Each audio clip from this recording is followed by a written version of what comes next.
What's going on, everyone? So, welcome to my latest live stream. This time around, it is a very special one because recently I hit 2,000 subscribers, which for many YouTubers probably won't be a big deal, but for myself, it's a very big deal considering that I wasn't even expecting to hit 1,000 subscribers. In fact, if you had told me back in like 2019 that I would hit 1,000 subscribers, I would have told you that, that's a joke. But here we are several years later, and I'm at 2,000 subscribers. And not only have I hit 2,000 subscribers, but I woke up this morning and now I'm at 2,160 subscribers. So in the span of a couple of weeks, I've already accumulated 160, which is also insane. So I appreciate each and every one of you, and it's actually why I decided to do a Q&A. I recently had, I will pull this up one second. First couple minutes of this live stream, I know that viewers are still coming in, so it's okay if it's a little delayed. 1 second, let me pull up the video. There's a video and a post that I did, but I'll first pull up the video. It was the oh, sorry, got some ads. All right, pull this up now. All right, I'm gonna share my screen with you guys. Here it is. Okay. So you guys asked some really good questions, and I will address them in just a second. Let me just zoom in. All right.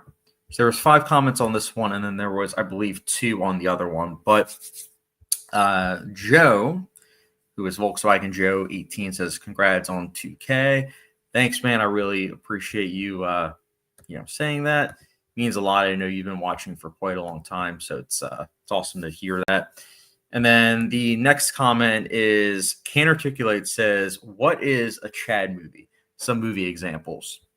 So I will give you a little bit of backstory regarding this comment. So during the pandemic, I was doing even more movie nights, and I had one for the movie Videodrome. It was Videodrome and Eastern Promises. And we watched Videodrome first, and my friend Kevin C., shout out to you, Kevin, told me this is definitely a Chad movie. And I asked him, I was like, "What do you mean a Chad movie?" And he's like, "Well, it's about like cults.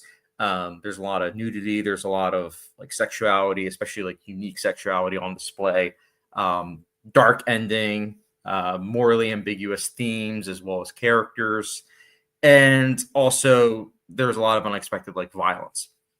And sure enough, the next movie we saw, Eastern Promises, literally within the first 5 minutes, there is nudity.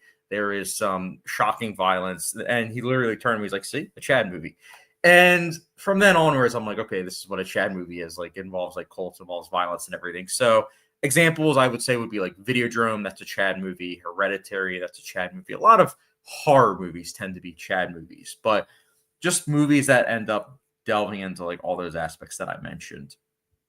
The funny thing is, Can't Articulate asked this, and then one of the big individuals that is a part of my channel, the T. Ryson, says, "Whatever that Marv gives a half star on Letterboxd, LOL." And I will be quite frank, he's not wrong. Like, I would say The Lighthouse is a Chad movie, and that's a movie that Marv absolutely hates. Marv would not like Videodrome. I can almost bet the house on that. I'm trying to think of some other recent examples of a Chad movie. Oh, Suspiria. That's another movie that Marv absolutely hates, but Suspiria is a Chad movie. If you've seen the movie, you know what I'm talking about. Oh, by the way, we have one comment. Joe is actually in the chat. He says, "Congrats on 2K again.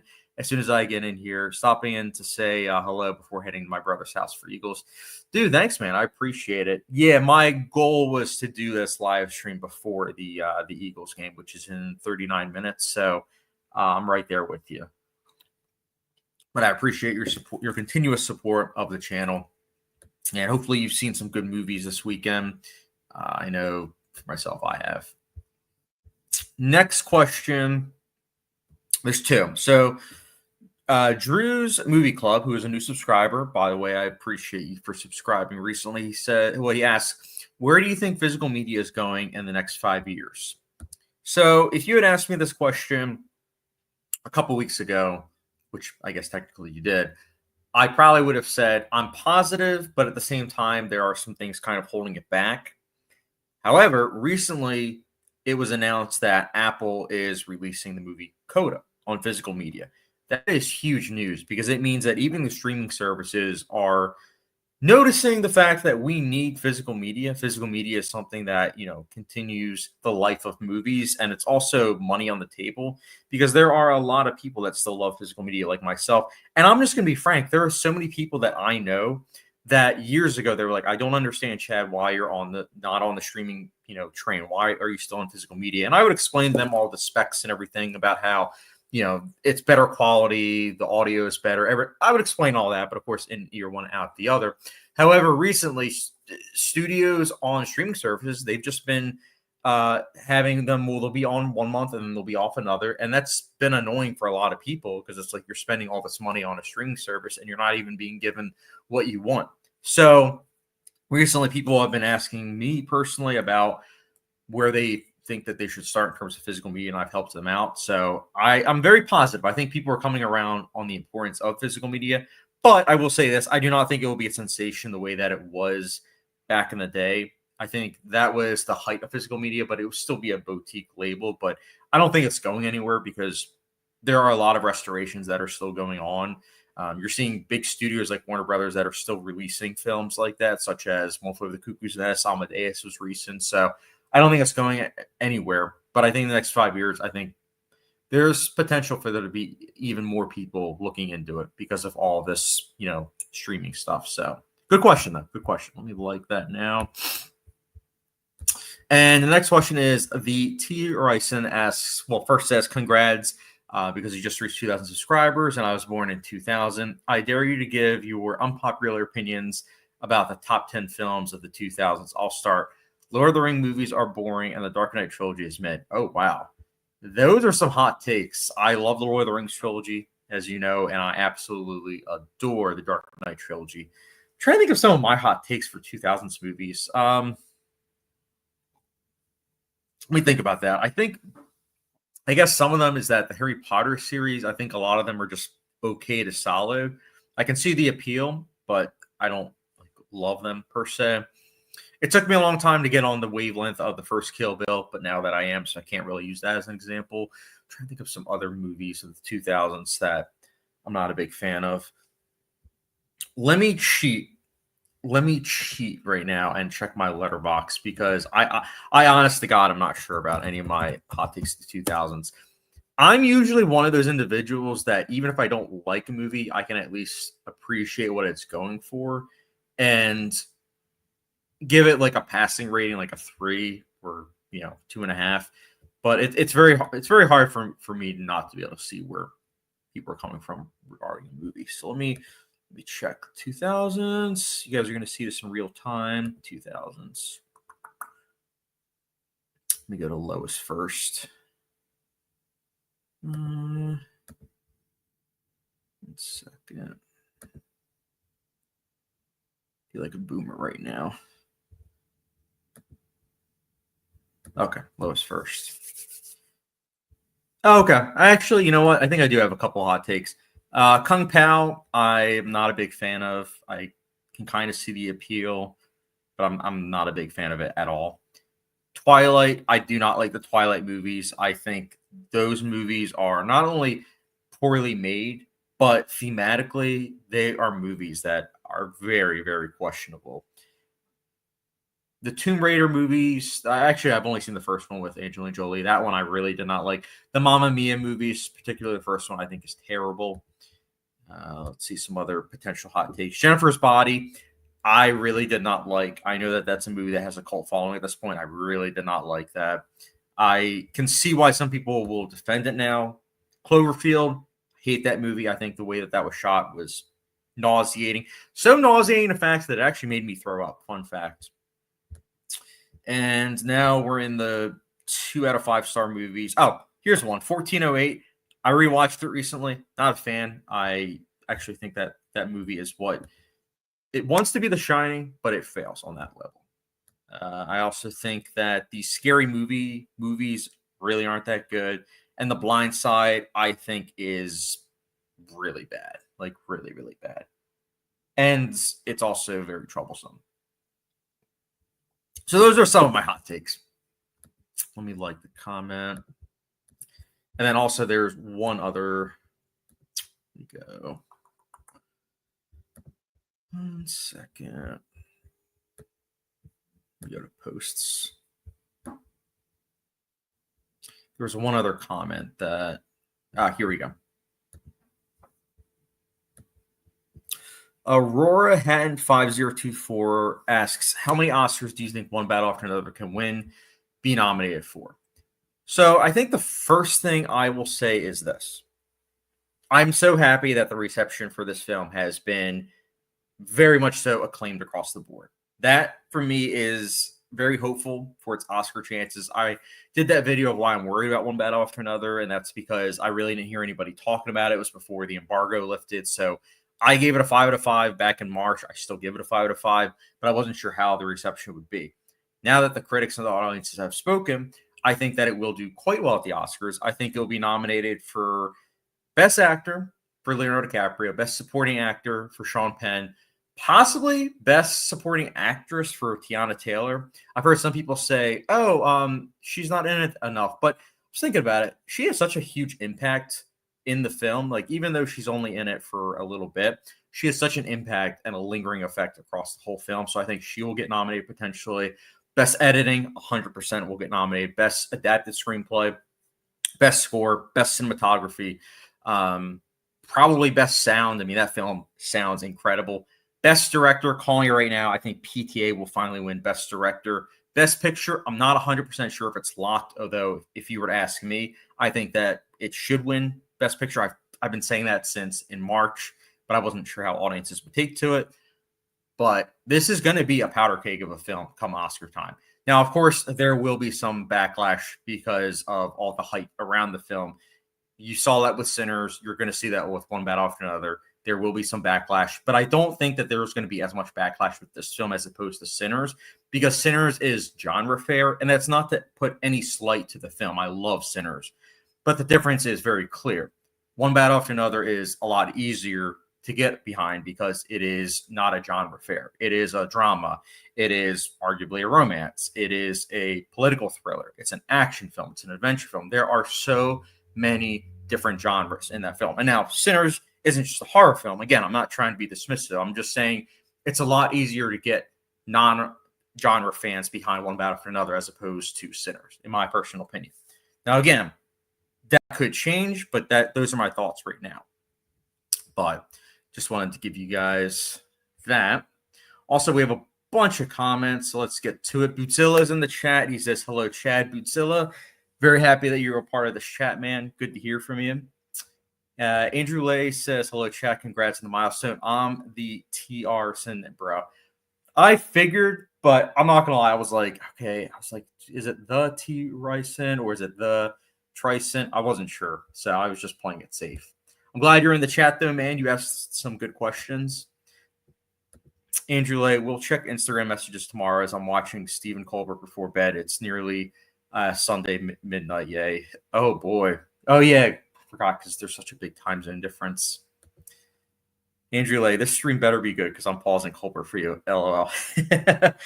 Hey, dude, I'm going to miss Colbert. Andrew Lay, I need One Battle After Another to win all the Oscars. Dude, I'm right there with you. I've been wanting. I literally turned to my friend after I saw that early screening back in March, and I turned to my friend and said, "This is what's going to win PTA Best Director." And I'm convinced at this point that 6 months later, if he doesn't win for this, I don't think he's going to win for anything, because this is him firing on all cylinders. It is his magnum opus. It's all of his films coming together in this film. You can see all of his films seen in this. Let's see. H-Man the Boss 05 says hello there. H-Man the Boss 05, how are you doing, man? I hope you're doing well. This is my 2,000 subscribers live stream, so you guys can ask any and all questions. I did like a video, I think a couple weeks ago regarding it, but I just now managed to find time to do this, and I figured I would do it on a Sunday morning. But Film Kid's in the chat. He says, I'm out and about right now, so I can't be here long, but congratulations. Also, I watched One Battle After Another, and it was really good. Dude, I appreciate you, chiming in. And I'm glad that You liked one battle after another as well. I'll have to check your review. Um, I I loved the film, as you know, and I've been NDA aside. I was like trying to get you guys to be like, listen, run to the theater when you can. H Man the Boss of Five. One battle was overrated almost as much as Sinners. I disagree. I think people use the term overrated way too much. Like there's this stigma when a movie is getting like a lot of high praise. Like people will be like, "Oh, well, because this movie's getting so many eights, nines, tens, I have to, instead of giving it like a 6 or a 7, I have to give it like a 1, just to kind of balance it out." And it's like you're not really balancing it out. You're just kind of um, you're just going against the flow, just to go against the flow. There were plenty of times where I've seen a movie that's really highly rated, and I'm just like, I just thought it was okay, but I give it the rating that I think it deserves, as opposed to you know trying to downgrade. That's something that IMDb, a lot of people do on IMDb, and for a long time people didn't do it on Letterboxd, but because Letterboxd has gotten so popular now, people are doing that on that, and it's like, come on now, just if you think the movie's a 6 or 7, just give it a 6 or 7. Andrew Lay, it's the Trison, FYI. I was gonna ask what made you come up with that username? I like it, by the way, but I was just curious. But thank you. I now I know for the future. Andrew Lay, about one battle after another. It's funny because I saw some negative reviews for the movie calling it libtards extremist fantasy. And you know what's funny? They probably haven't seen the movie, because they either haven't seen the movie or they have media literacy of that of like a 2-year-old. And I only say that because the movie does a great job of adding a lot of nuance to all these characters. There is nobody in this movie that is right. All these characters are flawed. All these characters do things that, make you go, but that's the point, because let's be honest, humans are flawed by design. So to have all these characters be flawed, it makes sense. So again, I just think it's a bad take when people say that, because it's like, no, not really. In fact, if anything, it's saying that everybody is kind of screwed. Not that everyone's screwed, but like it's a never-ending battle. That's why the movie is called One Battle After Another. It's not called just One Battle. It's not called the original title, which was the Battle of Banking Cross, which I'm glad that they actually changed the title, because that makes it sound like a war film. This makes it sound very ambiguous, but also ties into the themes of the film quite well. So yeah, I think it's hilarious.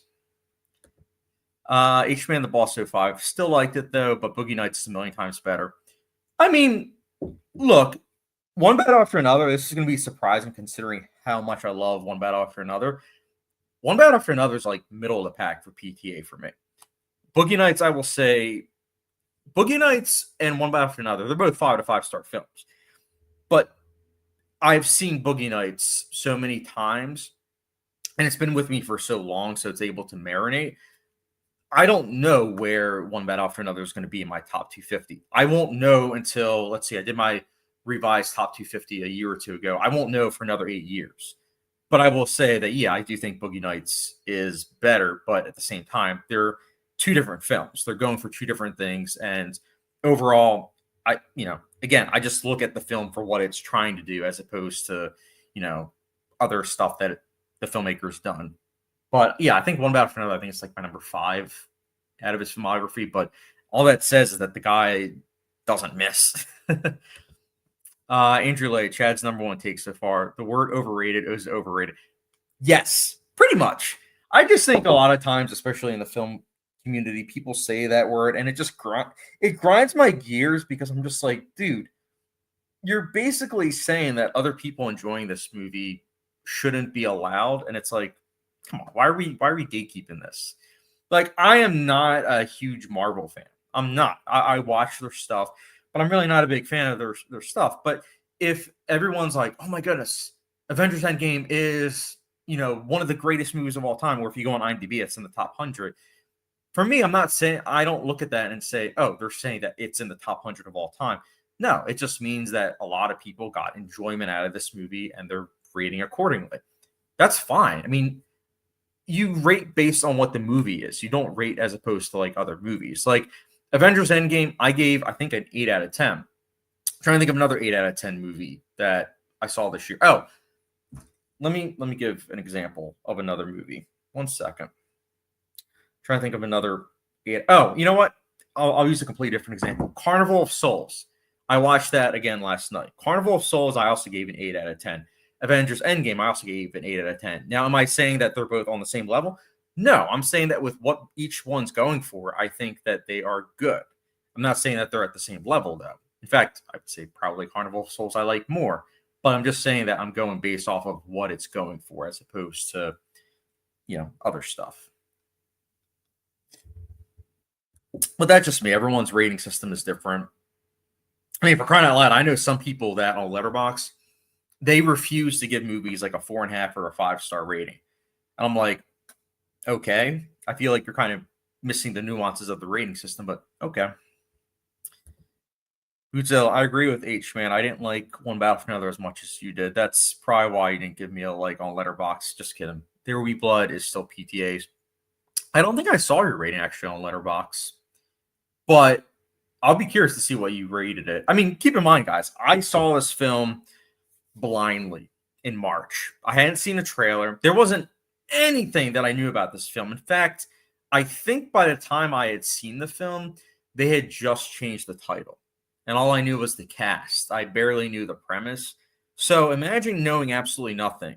And within the first 2 minutes, there are people that, are having guns and everything and going in. And it's like everything that happens with Sean Penn and Tiana Taylor. Like it's incredible. Like it's very much so one of those things where when I was experiencing, I was like, holy cow, are they going to be able to maintain this momentum? And they did. I was taken aback by it.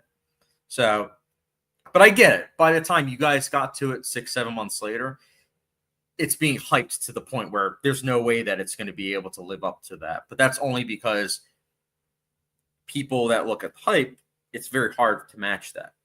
That's why I say just look at it for what it is. Don't look at it as the greatest film of all time. Even I'm not saying it's the greatest film of all time. I just think it's one of, if not my favorite films of this year. Andrew Lay, my maternal grandfather's name was Try, and he never had a son, so he treated me like one.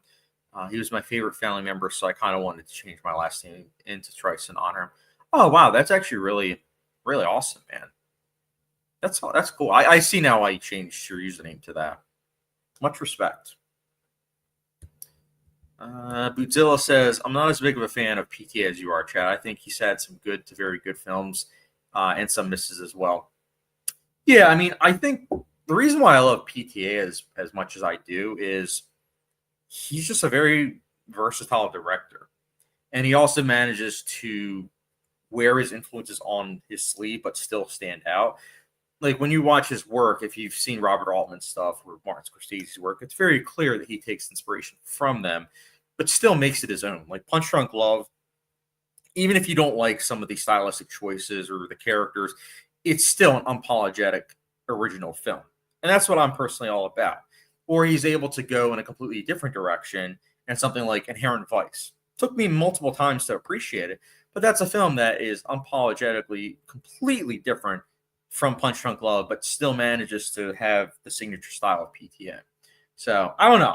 I love those auteur directors where they have a style, but they're still able to make a lot of things feel fresh.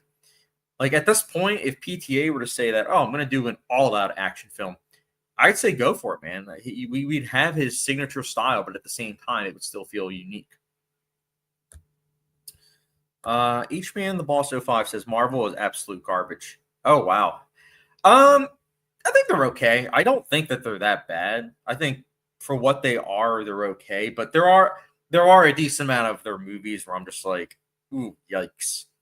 But I try not to be dismissive of I know some people don't like certain genres, but I don't know. I try to give every genre a chance, and I do think that the superhero genre, there are ones that stand out, but then there are other ones I just think are okay or disappointing. But recently, yeah, Marvel hasn't really worked for me.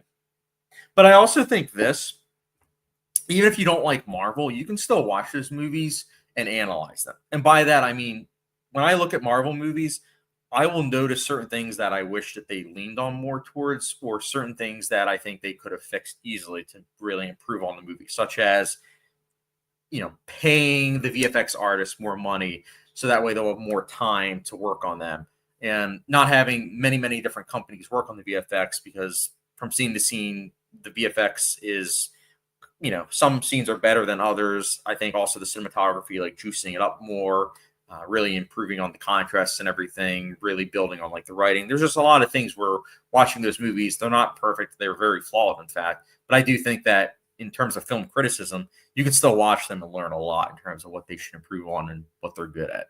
So that's just me, though. It's the same thing with DC. I mean, I think that's the case with like any studio.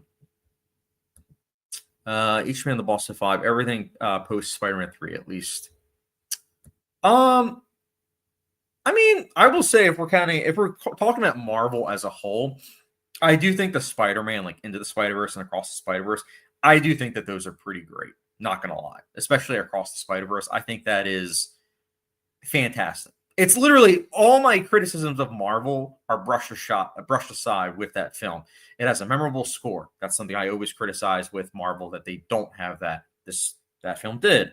Visual effects, there's a lot of time given to, really make it very bright and vibrant. This film does that. The directors, it's very clear that they had a voice and they were able to do what they pleased. You can see that on screen. It has a cliffhanger ending, but at the same time still stands on its own. Again, it's what I personally want in a superhero movie, and I think that it does work incredibly well. But in terms of the MCU, yeah, it's very, very hit or miss. Mozilla says, I gave One Battle for Another 3.75. Meant to say There Will Be Blood is PTA's best. That's probably why. Movie is a masterpiece. Yeah, I mean, There Will Be Blood's my favorite of his as well, so I can't argue there. And I think a 3.75 is fair. I will say this. I don't know what your criticisms were of the film, but I will say the film does get better on multiple viewings. There are a lot of layers to One Battle After Another. You can watch it and appreciate it as like a spectacle and entertaining chase film, but you can also look at all the layers underneath it. And there are a lot of little character nuances with that film that I must say I loved.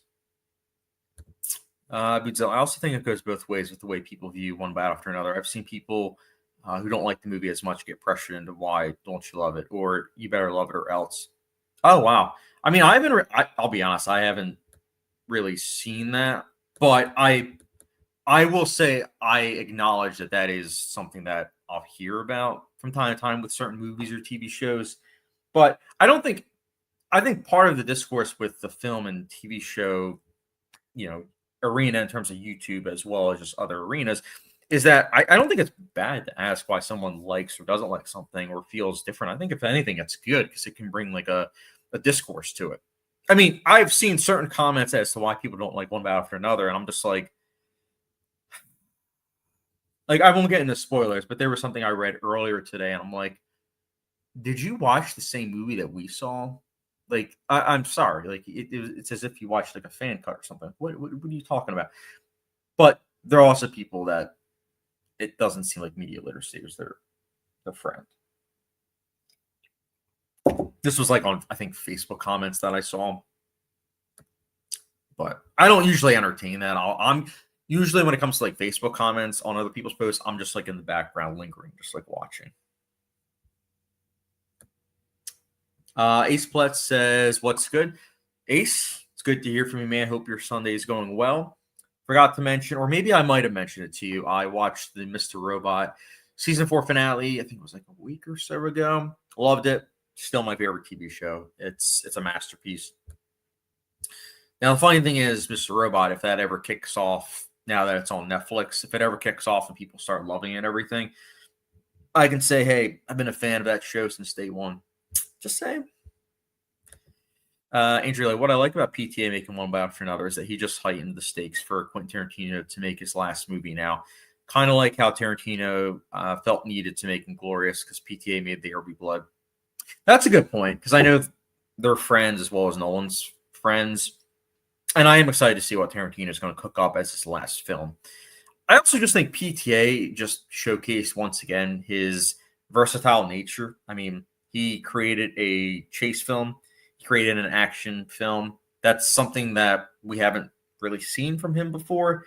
So I just loved the fact that he brought his art house sensibilities into like a big blockbuster, and it felt very fresh, invigorating. And I hope that it will get more and more auteurs to make these type of films, because let's be honest, going back to what Herman said with Marvel movies, again, I was skirting around it, but Marvel movies, unfortunately, they don't really utilize big auteur directors. I feel like they're almost scared because of how they have a very signature style. But I think that that's important to have those type of directors making these type of films, because they're making it feel very fresh and like it's a voice and not something that's like a product. One bite after another, it's uncompromised, and I think that's part of the appeal with the film, because right away you can tell that you're in the hands of someone that knows what he's doing. Like imagine if John Watts directed One Bite After Another. You know what I'm saying? Like, probably wouldn't have been as good. Actually, no, not probably wouldn't have been as good. It would have been really bad. That for any John Watts fans, I apologize. Just kidding, I don't. Hey, Split says congrats on 2K, Chad. Thanks, man. I appreciate your support. I know you've been with the channel for what, 3 years now. I wanted to ask you guys actually a little question. What is your favorite YouTube video of mine? I'm very curious in the comment section of below. I'm feeling a little nostalgic this morning. Ace Plutz, Mr. Robot is so unbelievably good. It really is. I checked Netflix the other day just out of curiosity, and it's not in the top 10 shows on Netflix, which is disappointing. I was hoping that it would get a second life because of Netflix, but it still doesn't really have a huge audience yet. But I hope it does. Andrew, like almost like PK saw Quentin Tarantino scraped the movie critic project and was like, "Oh yeah, watch this." Then made One Bite After Another and told Quentin Tarantino, "Balls on your court, bro." Yeah, it's a pretty good example. I feel like Quentin Tarantino is very scared because he's put himself in a corner and said he's only going to make 10 movies. And he's very choosy with what his final film's going to be. I mean, for crying out loud, that's one of the reasons why he didn't do the Once Upon a Time in Hollywood sequel. He's having David Fincher do it, which I will be honest, like I'm currently working on my top 10 most anticipated films of 2026 list. And I'm like, I'm very cautiously worried about that film because I love David Fincher, as you guys know, but I really am not sure how he's going to work with a Tarantino script. I'm trying to imagine it, but I really can't. So I'm excited because again, it's my favorite director directing a film that Tarantino wrote, but I'm also worried because I'm like, I don't know. Like I can see Sorkin and Fincher working together. I can't really see as much Tarantino and Fincher. It's like two different styles. But I'm hoping that it's great. But going back around, like you said, it could be just that. Bootzilla, there was an article in the Ringer titled "Give One Battle for Another Best Picture or Don't Give It Out at All." Never seen someone title an article like that about a movie. I think that guy, if I'm not mistaken, I think he was one of the critics that in the last 10 years only gave one other movie a 5 out of 5 star rating. And I don't know. It's one of those things where I'm seeing the lineup for movies that are coming out in the next couple months. And it's one of those things where I'm like, I don't know how those movies are going to stack up against one battle after another. But I could see another movie kind of sneaking in to win Best Picture. But I don't know, man. There's just a lot of love for the movie. And I think that that's both a good and a bad thing because it's good for the people that love the movie like myself. It's bad for the people that, don't really see what the big deal of the movie is as much. But at the same time, I'm sure the article kind of goes into why that person loved it. East Plutz, what shows are you watching right now? So I'm watching currently Task week to week, and I'm really liking it. I'm also watching, actually, no, I just finished Shaun the Sheep reviews coming out for that. I finished Andor season 2, so reviews coming out for that. I'm watching The Sopranos with my wife. Trying to think what else. Oh, Hannibal. I'm rewatching Hannibal this month, which is my daily occurrence of every October watching Hannibal, and then October 31st watching Silence of the Lambs. Let me know what you're watching, though, Ace. I'm very curious. Drew's Movie Club, congrats on the 2K. Thanks, man. I answered your questions earlier in the live stream. So Very, very happy about your questions. I really liked the questions that you asked, especially regarding physical media.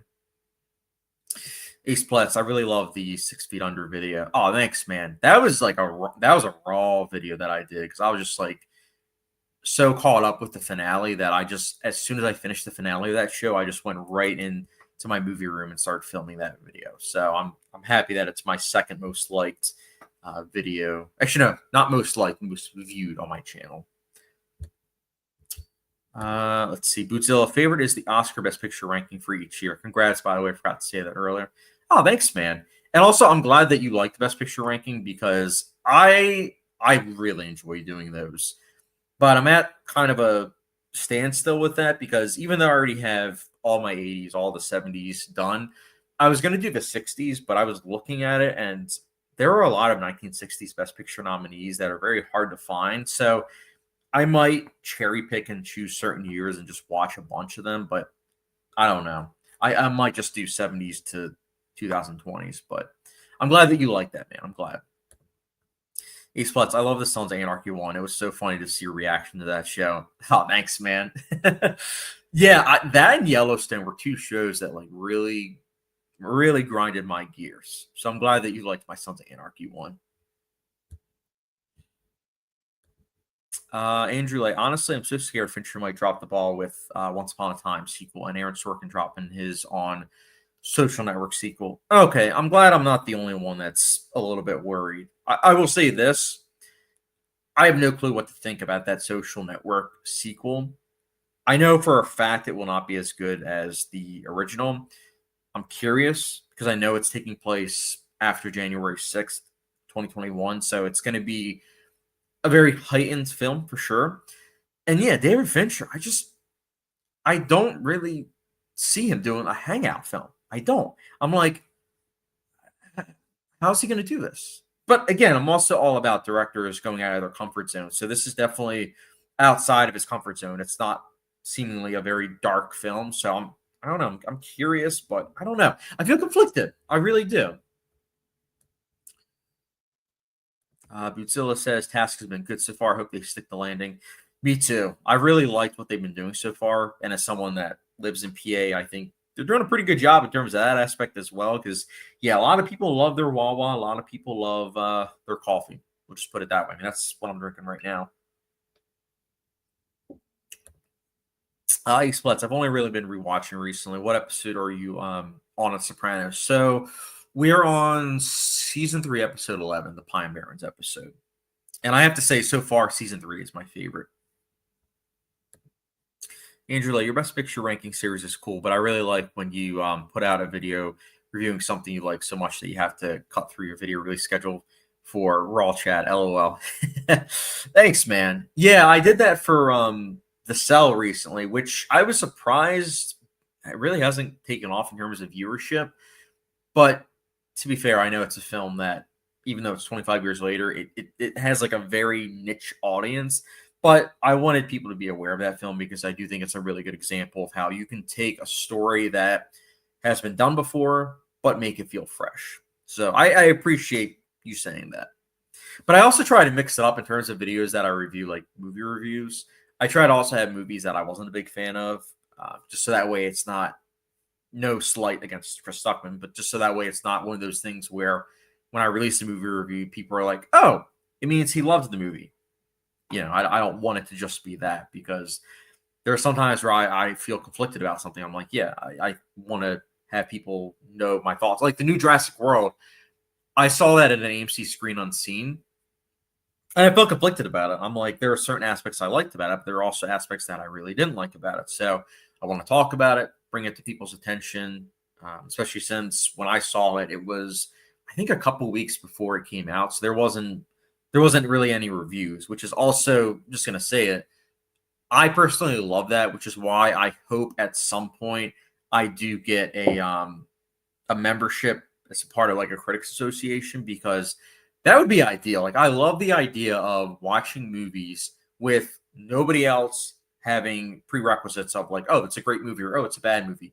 It's literally just you and the movie and your thoughts are so genuine. There's no TV spots, there's no trailers. It's just the movie that you're taking in as it is, as it's supposed to be by the director. So that's ideal. And I do get that sometimes, like with one battle after another or the new Jurassic World. But there are a lot of times where you almost have to drown everything out and just not pay attention to the discourse, because I feel like, if anything, the discourse can be more toxic, from what I've noticed at least.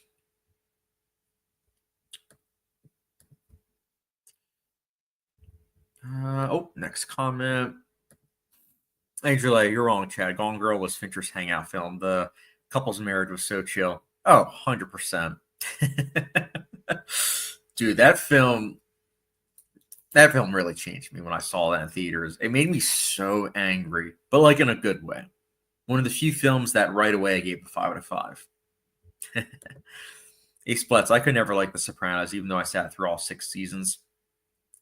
Yeah, it's one of those things where, like, when I'm watching The Sopranos, I'm sitting back and I'm saying, I appreciate this. I appreciate what this did, because it really inspired a lot of my favorite shows. I mean, rewatching Hannibal, I mean, that's a show that has a lot of elements that we saw in The Sopranos.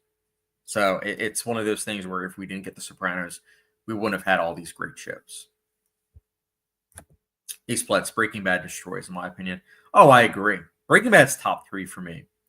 But at the same time, that's also a show that 10 plus years later, there could be certain people that watch it and think it's like overrated. But if you take it for what it is, it's an incredible journey, man. Like, it's thrilling, a lot of layers to it, and just an overall experience. And I love how each episode builds and builds and builds. Bootzilla says Social Network sequel does sound weird. It's almost like the way they announced the cast. It's like they are reimagining the original movie instead of it being a sequel, if that makes sense. Yeah, I want to break this down, because I do agree. I think that it reminds me almost of The Girl with the Dragon Tattoo. Hear me out. The Girl with the Dragon Tattoo had David Fincher, Rooney Mara, everybody involved. And then what happened was, it didn't do quite as well as the studio had wanted, but at the same time, they still wanted to make more years later. But by that time, everybody else was doing their own thing, so they did a slight reboot. And I feel like that's what this almost is, where David Fincher is working with Netflix, not as much with Sony. So they're like, okay, we can't really get David Fincher to do this, and he probably wouldn't want to have any interest in it to begin with. Then there's Aaron Sorkin, who he's doing his own thing, and he really wants to tackle January 6th. And I understand that, because it is one of those things where people don't really want to depict that, it seems, even though it's something that I feel like probably should be tackled at some point. And here, this is his way of doing it, where people are going to be interested because it's a Social Network sequel. But the reality is, what it's apparently all about is how Zuckerberg handled January 6th. So it's going to be interesting. It's going to bring about a lot of interesting discourse from everybody that watches it. But I just know going into it, I have to treat it for what it is, as opposed to what it had coming before. There's no way it's going to be as great as David Fincher's film. No way. I mean, that's a film that, in my opinion, it is one of the greatest films of the 2010s. It's a masterpiece. There's no way this film is going to be as great. So I'm just going to treat it on its own terms. And yeah, that's that. Let's see. Oh, A Split says Breaking Bad hasn't aged at all. I agree. I think, if anything, it's aged very gracefully, and it's a very intriguing film. Andrew Lay, anyone looking forward to Chris Stuckman's debut film? I am. I will say this. I am. I will support Chris Stuckman to the end. I think what he has done and his journey is amazing. I also can relate to him regarding his whole upbringing. So I like Stuckman. I do. I will say the only thing I'm not a big fan of his is that he has stopped reviewing anything that he doesn't like. For me, I only have 2,000 subscribers, so it's a lot different. I can pick and choose. But if you're someone that has 1 million, 2 million subscribers, there are a lot of people that don't really look to too many movie critics on YouTube. So he's probably one of the few that they do. And if he's only reviewing what he likes, then he's not really he's not encouraging discourse around films that you either might feel are okay or just weren't a big fan of. And I think that that's important. You got to look at films in terms of like all that it's able to do, not just like the positives. I think the positives are the most important for sure, but I do think every film has their positives and negatives, and I do wish that he went back to that. And that's not me just having nostalgic. It's just me saying he is one of the biggest movie critics on YouTube, and I think that he should take advantage of that and talk about all the movies. But at the same time, from his viewpoint, I understand why he might not want to do that because if he wants to keep making movies, especially for within the Hollywood system, he probably doesn't want to have, those reviews lingering over his head where it's like, oh, I want to work with this director or this producer of this movie, but I actually was, talking bad about their movies and everything. But I think constructive criticism is a fine line where it's like you can say that you didn't like something, but you can talk about it respectfully. So there's a fine line, but at the same time, I understand why he's doing what he's doing. I just kind of wish he went about it differently. East Bloods. I've also been replaying Red Dead Redemption 2 because it's my favorite game of all time. But this time I'm thinking about doing 100% in it, which takes over 200 hours. Oh, wow. 200 hours. That's awesome. I've never played the Red Dead Redemption games, but I've heard they're some of the best of all time. But you guys know me; I don't play video games, but I still have some awareness at least of some of them. But yeah, that's awesome. I'd say go all in, enjoy it. Andrew Lay says saw him doing interviews about it and seemed like he made it with a lot of heart, but found footage just ain't my thing. So yeah, found footage is one of those genres where I can respect it, but I don't think that there's really any that I think are masterpieces, but there's some that I really like. I'm hoping that I like this one because again, I want to support Stuckman. Anthony's in the chat. He says, "Yo yo at work, but congrats on that milestone, dude." Thanks, Anthony. We need to collaborate soon, man. I appreciate the support. Andrew Lay says Chris Stuckman's too nice. Meanwhile, Tarantino over here going on Joe Rogan, etc., and blasting on anything and everything. Yeah, I mean, Stuckman. I have this discourse with Sergey, who's not really a big fan of Stuckman anymore, and then Marv, I think he still likes him, but I'm more of the positive person with Stuckman. I think that it's very difficult with what he's doing. I mean, for crying out loud, he's married and he's raising two kids, and I think that he does have a dog, if I'm not mistaken. So it's a lot to balance, and so it's one of those things where he probably has all this energy that's drained in regards to also making a movie, and then to also on top of that talk about movie reviews on his channel.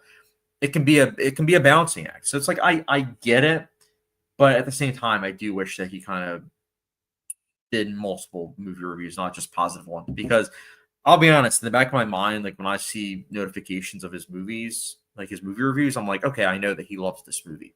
There's not really any surprise of like, oh, I'm not sure because he made a review, so at the very least he thought it was good.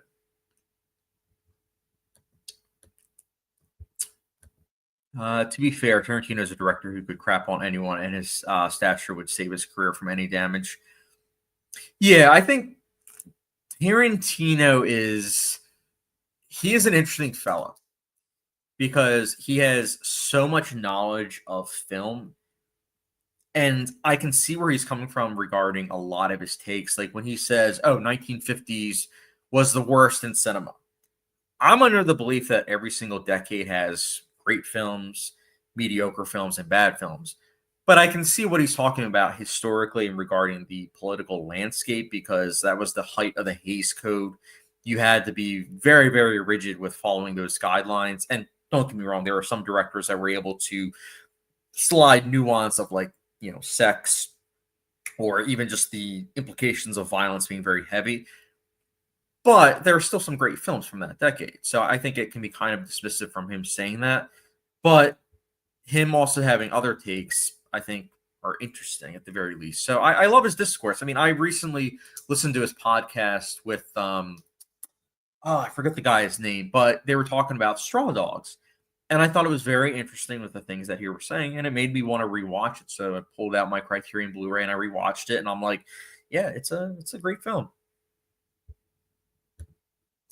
Splits, if you ever play a video game, that's the one I would generally recommend. It's actually a great beginner one, and I know you like Western stuff, and it's generally one of my favorites ever. You're spot on with all of them. I love Western stuff. And that's why when I've heard some people state that there's going to be a Redemption TV show, I'm like, okay, yeah. I mean, I would watch it hands down. Andrew Lay says true at Anthony A. Perez. And then Ace Blitz also says it's like unbelievably cinematic. It feels like you're playing a movie. Yeah, I've heard that with certain video games, like the Red Redemption ones. I've also heard that about The Last of Us, the Uncharted games. Although I will say this might be surprising to some. I've actually played some of the Uncharted games like as a teenager, and I enjoyed playing them. Like I have terrible eye-hand coordination, and I'm not good at video games, but I remember enjoying those as a teenager. So I get it. But just all the hours that people put into video games, it's overwhelming for me. When I see how certain video games take hundreds of hours, I'm like, I don't know if I can do that, man. It's the same way when I see a TV show be like 22 episodes per season and it's like 8 seasons. I'm like, I'm good. I'm too overwhelmed, man. Splits. I don't know how they would adapt Red Dead. I'd be curious. It would really depend on the creators, and not only that, with who they're working with, because that will also play a big part in it. Angela Hayes Code Hitchcock said, "Hold my beer," because the last shot of North by Northwest is one of the horniest I've seen in a movie. Yeah, you're not wrong. Dude, that went over my head growing up, but I remember. I'm trying to think. I think the last time I saw North by Northwest was when I was like 15. And it still went over my head, but in retrospect, like I think about that scene, I'm like, oh yeah, that was pretty smart of Hitchcock, like the way he was able to, get by that. I mean, Miss Torso and Rear Window, there were some pretty good maneuvers in terms of the Hays Code with Hitchcock. But again, that's a good example. Like he was one of the biggest directors of the 1950s, and even he had to maneuver. But it's kind of ironic because he's also the same director that really brushed past the Hays Code with Psycho, because Psycho is the one that arguably destroyed the Hays Code.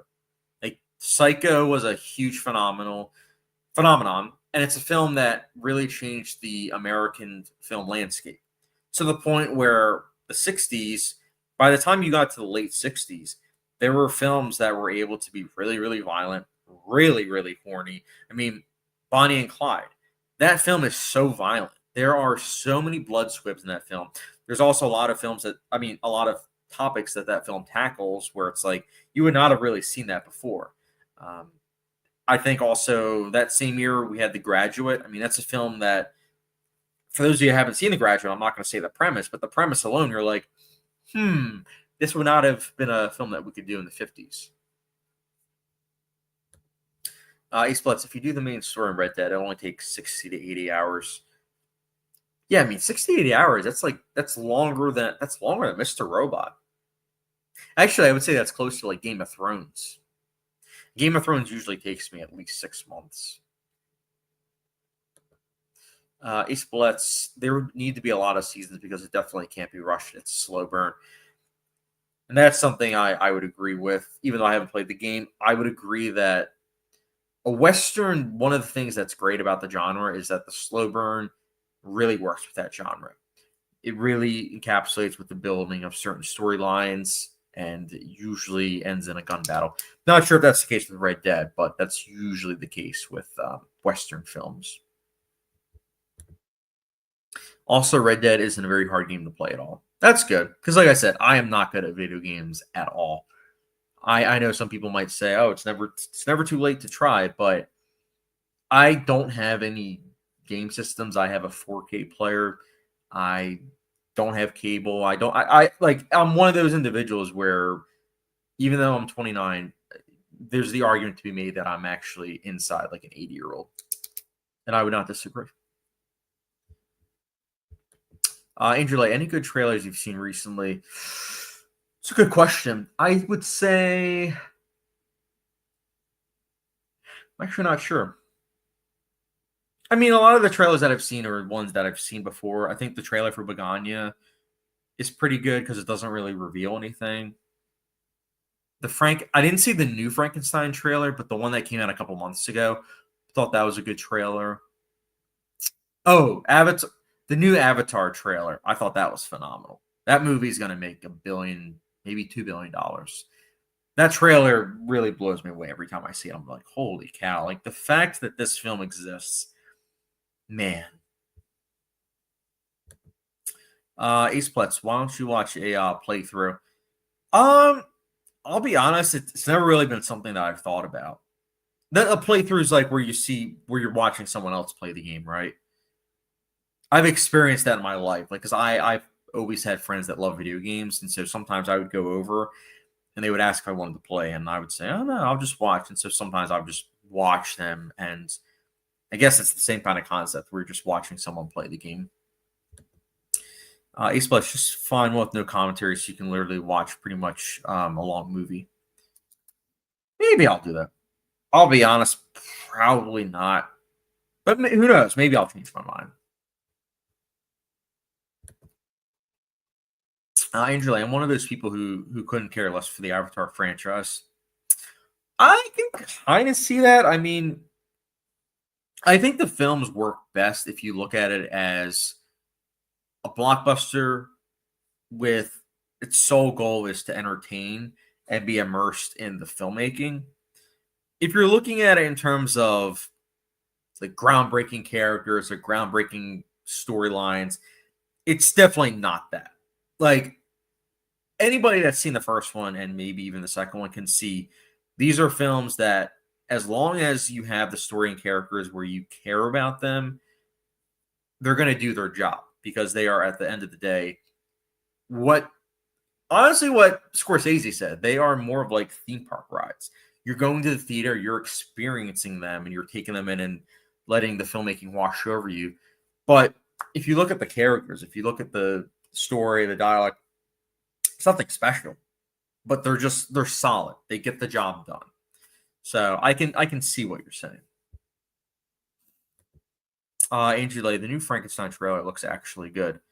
I'm glad to hear that because I saw the first trailer, I think it was several months back, and I mean, I'll watch it. It's Del Toro. I hope that it's playing near me. I've heard rumors that it's going to be playing in IMAX. That would be really cool to see in IMAX. Bro, I saw the first one said this shit. Look at this, as boring as a 9-year-old. LOL. I mean, dude, I saw the first one. Let's see, how old was I? I think I was 13, turning 14, and I hated Avatar. I really did. Like I hated it the first time I saw it. But then I saw it a second time, and it's slowly grown on me. Like I would say by 2020, I thought it was good. I will be on the record and saying I don't think I'll ever give it like a 4.5 or a 5. But I think with what it's going for, I think it's good. But I'm not going to sit here and say it's amazing or it's the greatest thing ever. I will say, as someone that loves filmmaking first and foremost, I do like the movies. I think the filmmaking, the prowess of what Cameron is able to do is just, it's incredible, man. Like, it's so good. I think that the Marvel movies should take what Cameron's doing and probably utilize it. Just saying, like, the colors actually, come to life on screen. They actually have a score that really permeates the sound mix and it's memorable. But, that's just me. Ace Blood says, you excited for the new Vince Gilligan show? I'll be honest, I've heard briefly about it, but I'm not really sure what's it called, just so I can add it to my watch list. Yeah, I guess that answers the question of if I'm excited for it. I barely know about it. Angela, bring Marv to see Frankenstein because it has Mia Goth. Actually, I spoke when I saw One About After Another with Marv. I mentioned about Frankenstein, and he was like, "Oh, who's directing?" I was like, "Oh, Guillermo del Toro." And he's like, "Oh, pass." I'm like, "You don't like Guillermo del Toro?" And he's like, "No." I'm like, "Oh, okay." So apparently, he doesn't like del Toro, which is a shame because I like del Toro a lot. Angela, oh, and Maggie Gyllenhaal is making her own spin on Frankenstein with the Bride. Christian Bale looks sick in the trailer. Oh, that's the other thing. We were talking about this, Marv and myself, and he's like, this is what Poor Things should have been. And I'm like, dude, you didn't even finish Poor Things. Like, I think he got 20 minutes into Poor Things, but I'm like, I guess I could see it as a more mainstream version of Poor Things. But again, I'm not going to compare and contrast the two because it's two different things. I am excited for The Bride, though. And I think that it was very smart for them to change the date to next year. So that way it's not, the whole compare and contrasting of The Bride versus Frankenstein. So smart move. Plus, it will give room for Warner Brothers to advertise Sinners and One Battle for Another for Oscars, and then potentially, depending on how well The Bride does next year, push that for Oscars. Eastblood's actually free. It has a really weird title. It comes out in November, though. Oh, cool. I'll have to try to watch it then. I know the show that I'm really excited for, I think it comes out next Sunday. It's called The Chair Company, and it stars Tim Robinson, and it's the same director that did Friendship. That alone has me excited. Quite ecstatic, actually. So I'm excited to watch that week to week. Angela, are you watching Daniel Day-Lewis returning to the screen with a script he wrote with his son? Absolutely. You know he's my favorite actor. Yeah, I'm planning to watch that sometime next week. Not 100% sure just yet, but I will definitely be seated, as the kids say these days. I hope that this will be one of many more projects that he's going to be doing. Anthony Perez, are you going to see Good Boy? Have you already? I haven't caught up on Letterboxd.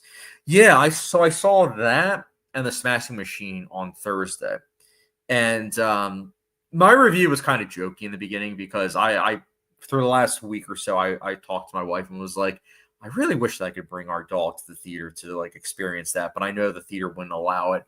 But I liked it. It definitely gave me some perspective on like what a dog must be going through, especially when there's like creepy stuff going on in the house. But I liked it. I thought it was rock solid. I've seen some people kind of not like the movie or be dismissive about it, but no, I liked it.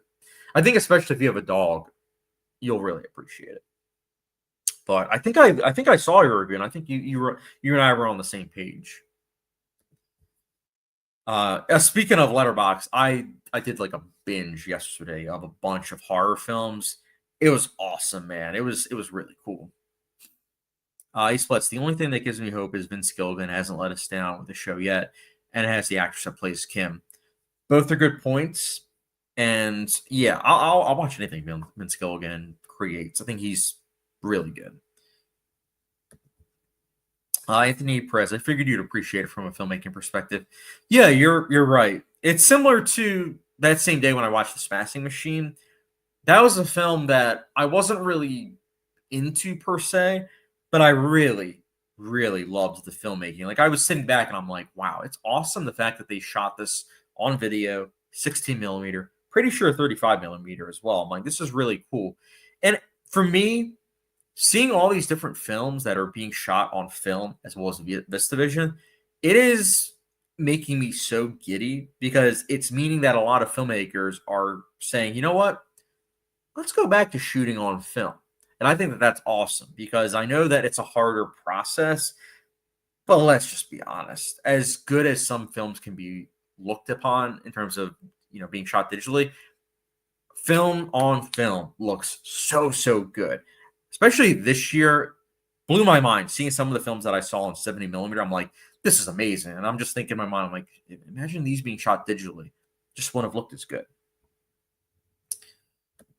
Angela, okay, who's winning Best Actor next year? Leo for One Bite After Another, The Rock for Smashing Machine, or Daniel Day-Lewis, or someone else? Timmy for Marty Supreme. So I was actually talking to my little brother about this earlier today before doing the live stream. I think because the Daniel Day-Lewis movie's been getting mixed reviews, I don't even think he's going to get nominated, and that's even despite having not seen the film, I don't think he's going to get nominated. I just think that divisiveness usually means that people will not give the film a chance. So I think that that's going to be out. Marty Supreme, I think the fact that there's so much hype for that film, I think he could potentially get nominated. I don't see him winning. And then The Rock, I don't think he's going to win for that. I don't even think he's going to get nominated. I'm going to say that right now. I don't think he's going to get nominated. And then Leo, I don't think Leo is going to win, but I think you can pretty much place bets that he's going to get nominated. So I think we haven't seen the performance just yet that's going to win.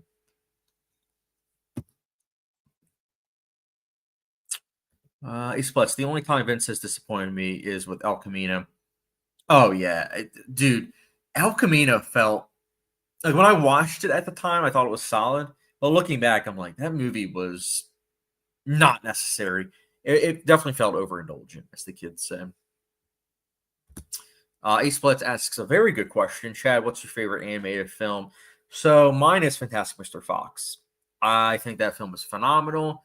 It's also a film that, if you haven't seen, I highly recommend you check out, especially around this time of year.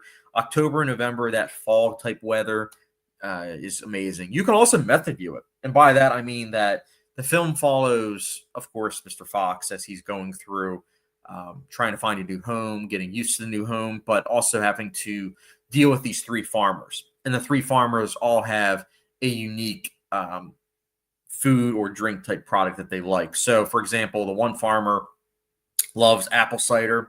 So you can either indulge in apple cider or apple juice, or you can always do, I'm trying to think of something else, or you can just do apple. The other farmer loves donuts. So you can make like, a vegan donut, or you can make just a normal donut. And then the other one loves chicken.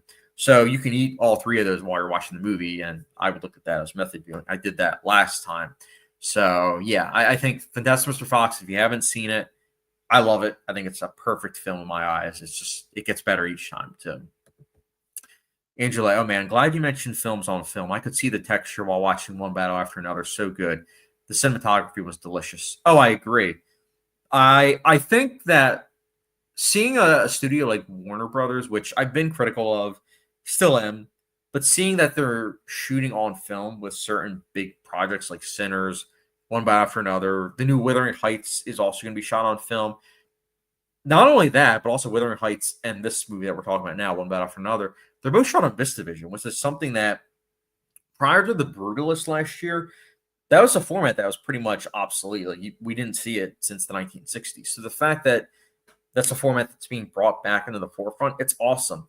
The new Alejandro Gonzalez NR2 film next year is also going to be shot on VistaVision. So it's very cool to see these type of auteurs that are, shooting on film. And I think that it's going to bring more interest to the format. And I just think overall, it's awesome. One battle after another, I could easily see winning best cinematography because as much as I love Sinner cinematography, comparing the two, I'm just like, one battle after another, I think, is the best shot film of the year so far. Now, in terms of films that were shot digitally this year, some of the ones that I was most impressed with were like The Surfer. I think a lot of people are sleeping on that film, but that film is actually really good. And I remember when I was watching it, I was very impressed at how, even though I knew it was shot digitally, that film did a really good job of making it look like it was shot on film. And that's something that I think is very difficult. But the camera that they used, the way that it was color graded and everything, did a really, really good job. Let's see. A little bit behind. Oh, Ace Blood says, I've heard such good things about Fantastic Mr. Fox. You should watch it then. I think you would really like it. Ace Blood also says, Chad, you should watch Attack on Titan. I've heard that's a great show. Like really, really good. So I should watch it. Andrew, like, what's yours, Ace Blitz? Mine is Howl's Moving Castle as favorite and Fantastic Mr. Fox as best of all time. Man. Yeah, Howl's Moving Castle, I have an interesting relationship with that film because that was the first anime that I ever saw. And I saw it the way that y'all know I hate, which is that I watched it dubbed, not subbed. So I should rewatch it because the first time I saw it, I wasn't a big fan of it. I really did not like it. But that's not a testament to the film because the story I remember being okay. It's a testament to how I watched it. I was very annoyed. And that's forever changing me because I'm like, I'm not watching another film like this. I'm watching it subbed if I can. Eastblitz, you probably won't know it. It's really niche. It's Gintama, the final movie. I've heard of this one, but I haven't seen it. Angela, yeah, I don't know what that is. Haha. Makes sense. Yeah, I mean, I can add it to watch list now. Eastblitz also says, I hate dub. Yeah, me too. That's one of the things that the top 100 movie lists that Marv, Sergey, and I curated, that's one of those things where we have some international films, maybe one or two. It's very difficult to get Marv on board. Anyways, what I'm worried about is that if Marv's not watching the movie with me, he's going to try to watch it uh, dubbed, and ugh. Angela, really? Because Studio Ghibli movies are very popular here in Vietnam, but only the dubbed versions. Yeah, I think that it's very distracting. I think that hearing, for example, I think Howl's Moving Castle, I think that had Christian Bale's voice.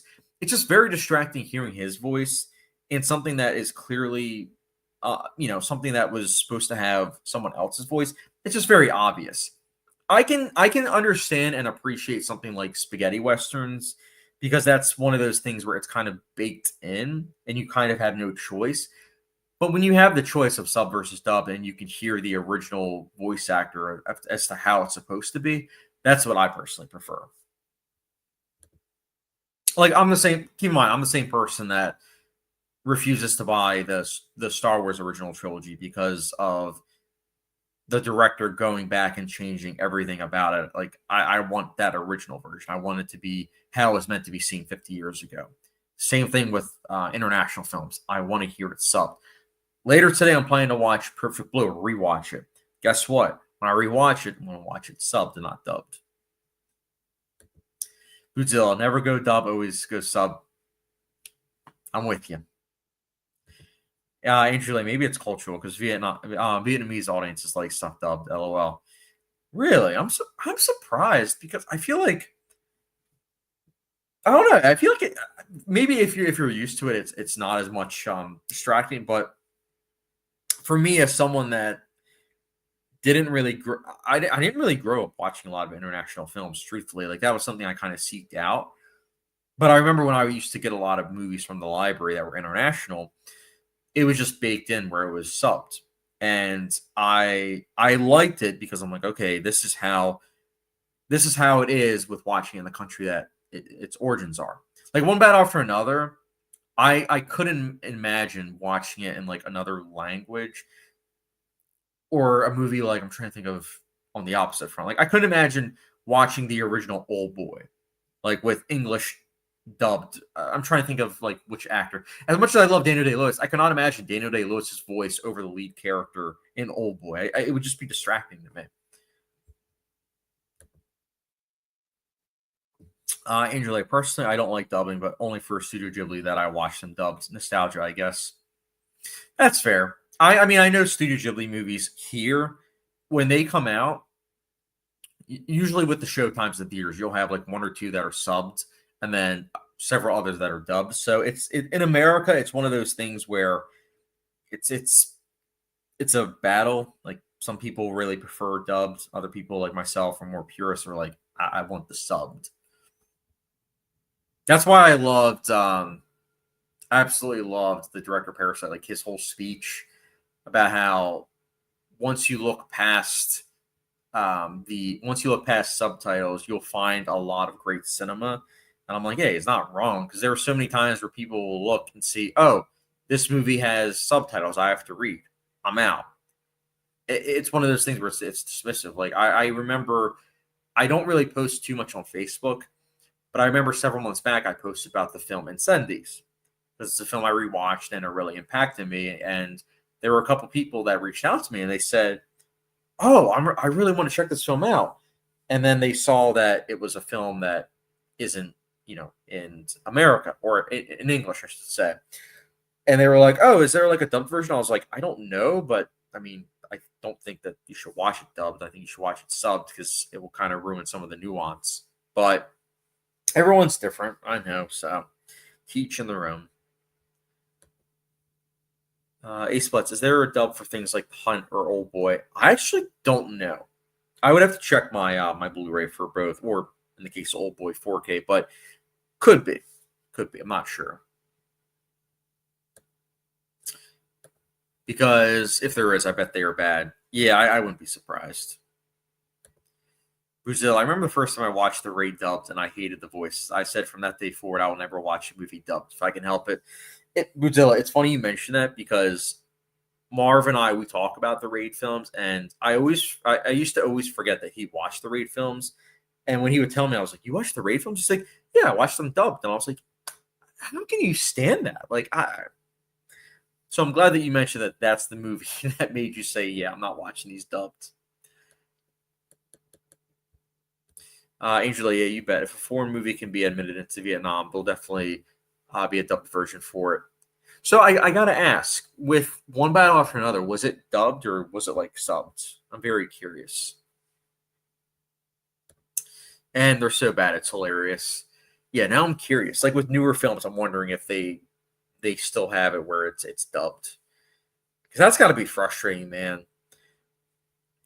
Like for example, I try to watch 1 to 3 Indian cinema films in theaters because my local AMC every single week plays them, and I think it's really cool. They play a lot of those type of films, and it's almost always in its original language, and I think it's cool because I'm getting to experience something with, um, you know, audience members that want it that way and how it was meant to be seen, as opposed to having it where it's dubbed.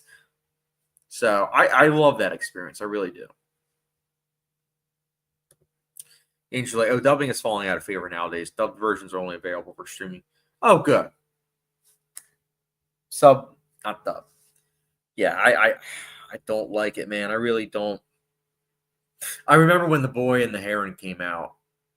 My local AMC had equal amount of showtimes for both, but I think that I didn't see it in a certain format because it was only being shown dubbed, and I was like, not about it. And my one for actually Sergey was like, oh, even if it's Robert Pattinson, I'm like, I love Robert Pattinson, but nah, I kind of want to hear how it was meant to be heard. I don't know. It's just like with certain releases that now are being tinkered with like AI. I'm like, I'm not about that. Like, I want to see it how it was originally meant to be seen. The whole revisionist history type thing is something I'm not the biggest fan of. Angela, unless it's animated, because kids here can't really read subtitles just yet. Oh, okay. I guess I can see that. But then kids grow up wanting that dubbed. Nah, everyone's different. I have a lot of mad respect for people that watch films subtitled. But for me, I can't watch them all the time. I have to be in like a certain mood. But when I am, it's pretty awesome. That's why I always tell people that I like anime, but I have to be in a certain mood to fully appreciate it, which is why you don't see me log a lot of anime films because I have to be on that level, and so that way I can respect them. But yeah. Does anyone have any other questions? I will say this regarding the channel. Let me give you guys a little bit of insight with what to expect coming next. I will say this Wednesday, the continuation of the collective top 100 with Marvin Sergey. That is going to be coming out. It's going to be tackling Back to the Future. So stay tuned for that. I am also going to be releasing, oh, wow, that's pretty soon. Mel Brooks. My ranking for Mel Brooks films are going to actually also be Wednesday. And then I also need to release my Andor Season 2 review and Shaun the Sheep. And then later this month, I will be releasing my top 10 favorite Ennio Morricone film scores. And then November will be 1985 Academy Award Best Picture nominees ranked. Charlie Chaplin films ranked worst to best. And let's see what else. December will be 1986 Academy Award Best Picture nominees ranked. And then Francis Ford Coppola's films ranked. So I have at the very least 2 videos coming out the next couple months.